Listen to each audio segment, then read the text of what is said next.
This is the Christian Circle podcast, and you're listening to Pamela Fernandes, where we have conversations about Christian living. Here's the show. So, good evening. Welcome to a new episode of the Christian Circle podcast. Today we have a new guest, Dr. Peter Kleponis, who's going to talk about battling the addiction of pornography. And so, first, tell us, Peter, a little bit about yourself and your ministry. Yes, again, my name is Dr. Peter Kleponis. I'm a licensed clinical therapist. I'm Assistant Director of Comprehensive Counseling Services in Conshohocken, Pennsylvania. I've been in practice for 20 years, over 20 years now, in fact. And for the last 10 years, I've specialized in the treatment of pornography addiction. So you've seen this fairly often, and how have you felt that it has escalated over the last few years? Well, because of the internet, it has really escalated. There used to be laws concerning the distribution of pornography. It couldn't be sold to minors. It could only be sold in certain parts of the town. But with the internet, none of those laws are enforceable now. Anybody can go on the internet and look at anything, and there's just any kind of pornography you can imagine is now available to anybody on the internet. So it has really escalated, and in fact, to the point where I believe that pornography addiction is an epidemic in our country.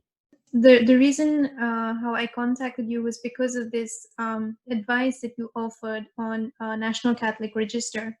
And as a therapist too, what are the initial signs that someone is addicted to this and this is becoming a problem? Because people start off with something small and then they say, oh, this is not an issue. But what are the signs that this is a problem? The signs of this is a problem are, first of all, using it to cope with negative emotions, right, as a coping mechanism is one of them. Despite your best efforts, you just can't stop it is another sign. Being willing to take serious risks to obtain pornography, such as losing your job or your spouse finding out, is another one of them. But those are the main warning signs. Why are you using it? So, and you're using it more often than you would like to use it. You may be spending money on it at some point. That's another sign. In medical circles, masturbation is all right. From a Christian viewpoint, it is not, because you're actually using pornography to do this. So what is the correct thing in terms of theology about the interrelation between these two? Well, masturbation is never okay because it takes sexuality out of God's plan. Mm-hmm. Because, first of all, for most people, masturbation goes along with pornography use, which is just using other people for one's own sexual pleasure. It's exploiting other people, and God never created people to be exploited like that. It takes sexuality out of the bonds of marriage. But even if a person masturbates without using pornography, obviously they usually have to fantasize. And in their fantasies, they're thinking about other people, in which case they're still exploiting them. And they're taking sexuality out of God's plan for it. Why is this a problem? Because how is this affecting relationships and marriages? There are lots of studies that give you statistics. Can you share some with us as to how this affects relationships and marriages? This can be very damaging to a marital relationship, because when a wife finds out that her husband is viewing pornography, she often feels very hurt. She feels betrayed. This is as serious as an extramarital affair. Many women experience severe symptoms of trauma similar to post-traumatic stress disorder. In fact, we have a name for it now. We call it betrayal trauma that they feel. They feel that they're no longer beautiful. You look at most of the women in pornography, they're usually in their early 20s, and thanks to all the digital enhancements and photoshopping and plastic surgery, they all have perfect bodies. Now you have a married woman who's maybe in her 40s. She's very beautiful, but she's not 18 anymore, and she certainly doesn't look like the women in porn. So she sees what her husband is viewing in pornography and thinks to herself, I'm no longer beautiful, I'm no longer desirable. My husband wants to replace me with the women in porn. And that cuts at the heart of a woman, it really does. Nowhere do I see more damage done by pornography than to marriages. And we know that pornography plays a significant role in about 56% of all marriages. In a negative way. Negative way, yes. This is, in a way, breaking down marriages, breaking down families. So if Hmm. someone realizes that, okay, this is trouble where I'm heading into, what steps can they take to overcome this addiction? Well, I think first of all, they need to be thoroughly diagnosed. And this can only be done by a therapist who's trained and certified in the treatment of sexual addictions. Hmm. That's the first thing you need to find is someone who is a certified sex addiction therapist. Hmm. And then, they'll go through an evaluation to figure out, if they're addicted and how seriously they're addicted. Then the therapist can help them to develop a thorough recovery program that can help them get out of the pornography addiction. And that'll include counseling, it'll include support, accountability, a spiritual plan, education, and even virtue. Can you share some of the spiritual plan and virtue that would go into this? Because there would be a lot of people, pastoral communities that are listening to us. So how can Mhm. they help these people? Well, it's interesting. A lot of people, when they're struggling with pornography addiction, they'll turn to God for help. But what they usually do is they try to pray it away.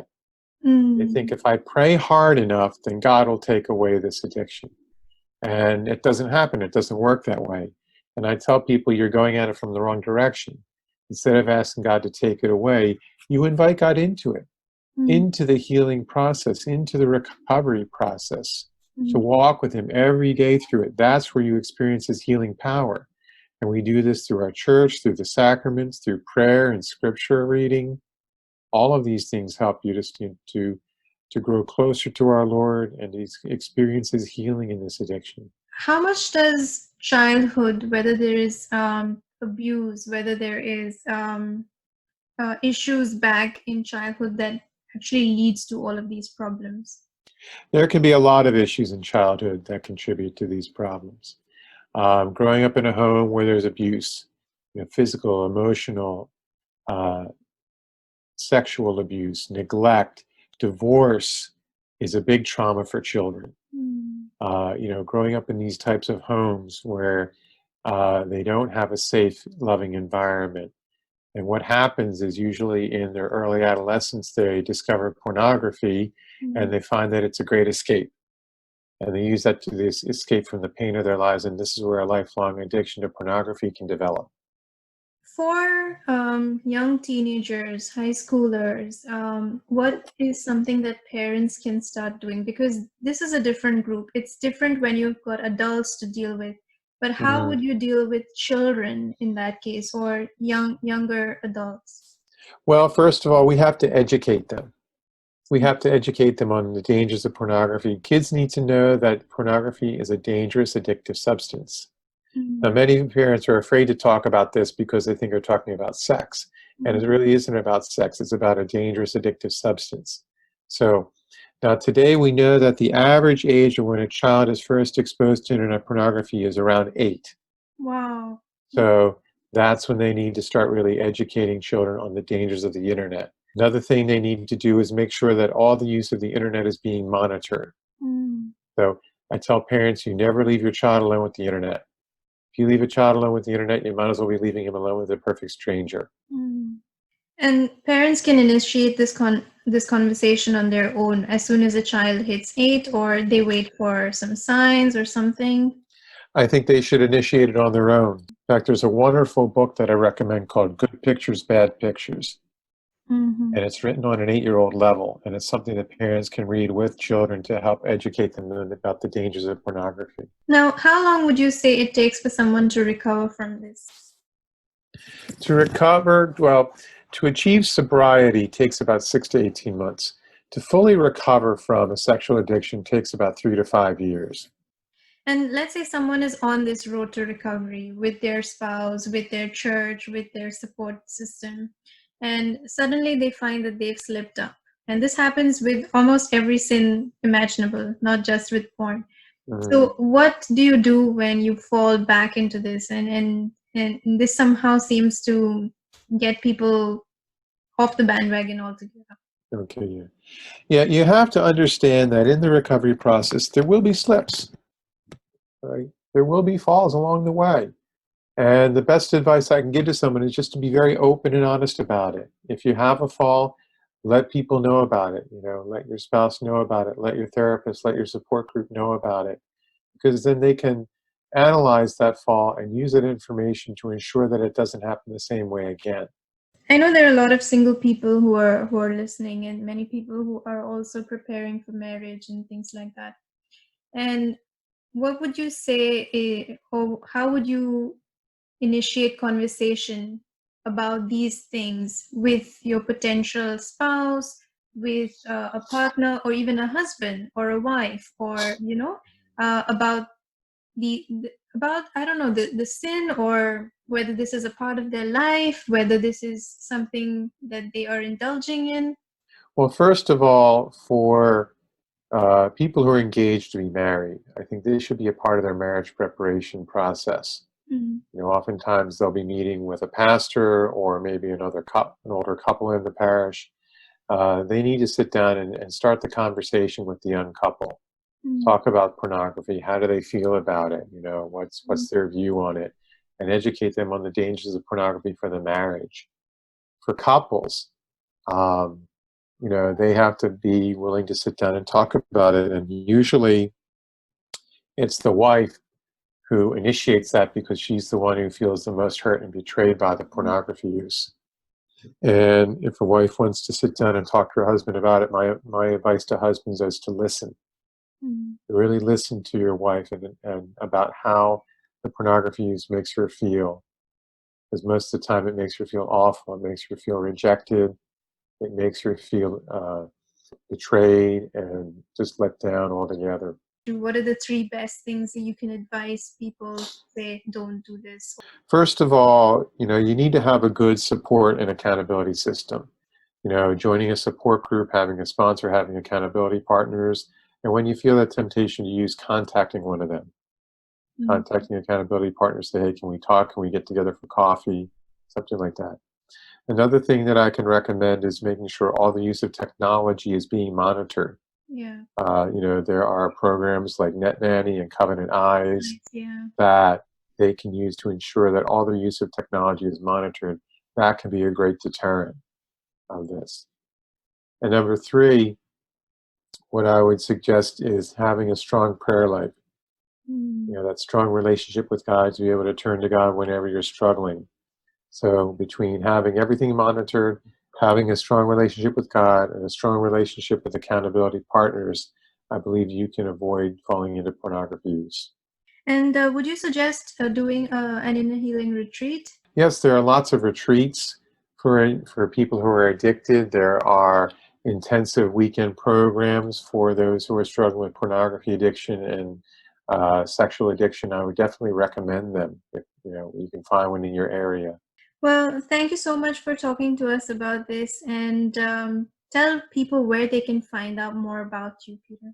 You can find more about me at two websites. There's my personal website, Peter Kleponis, that's Kleponis,